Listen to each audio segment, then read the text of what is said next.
My name is Glendora Falls of Palawan State University of Diploma in Midwifery, and today we are doing IV infusion.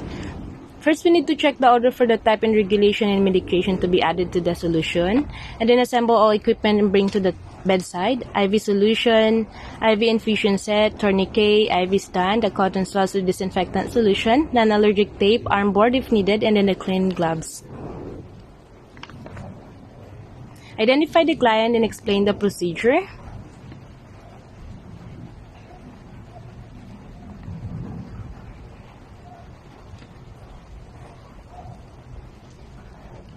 Organize correct and adequate lighting, and then perform hand washing.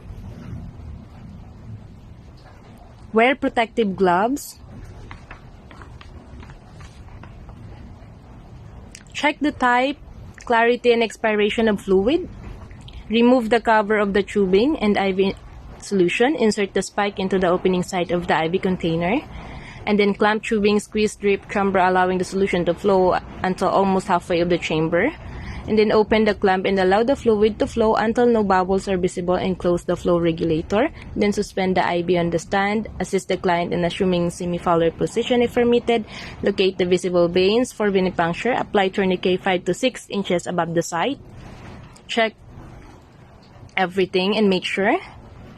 Check the radial pulse below the tourniquet and advise the patient to close his fist and palpate the vein. And then clean the insertion site with the alcohol cotton swabs, rotating motion from inner to the outer part, and allow to dry.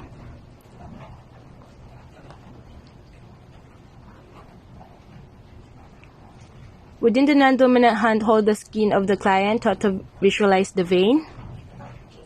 Insert the IV catheter gently with the bevel up at a 15 to 30 degree angle through the skin and into the vein in one thrust.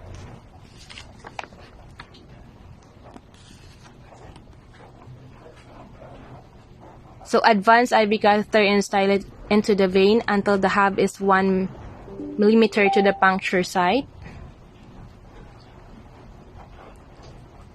Once the blood appears in the lumen of the needle or you feel the lack of resistance, reduce the angle of the catheter until it is almost parallel with the skin and advance the needle and catheter approximately 0.5 to 1 cm further. Holding the needle portion steady, advance the catheter until the hub is the venipuncture site. Apply gentle pressure the vein to the entry site of the to prevent blood flow and remove the needle from the plastic catheter. Release the tourniquet. Remove the protective cup from the distal end from the tubing. Hold it ready to attach of the catheter, maintaining the sterility. Attach the end of the infusion tubing to the catheter hub. Open the clamp and regulate the flow. Anchor the needle firmly in the place where the use of transparent dressing on the puncture site. Then secure the needle with an allergic tape. Apply in an arm board if needed.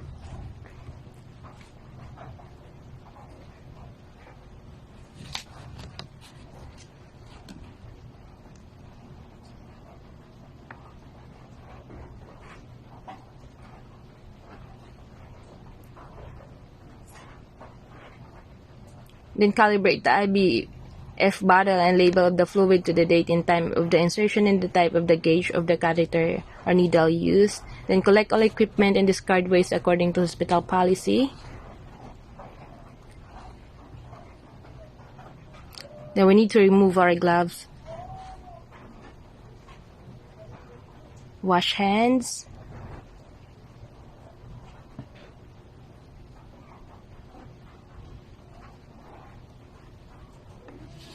And then we need to document the time, the date infusion was started, and the type of solution and medication used, and all the necessary information on our data. And then check the infusion site after 30 minutes for signs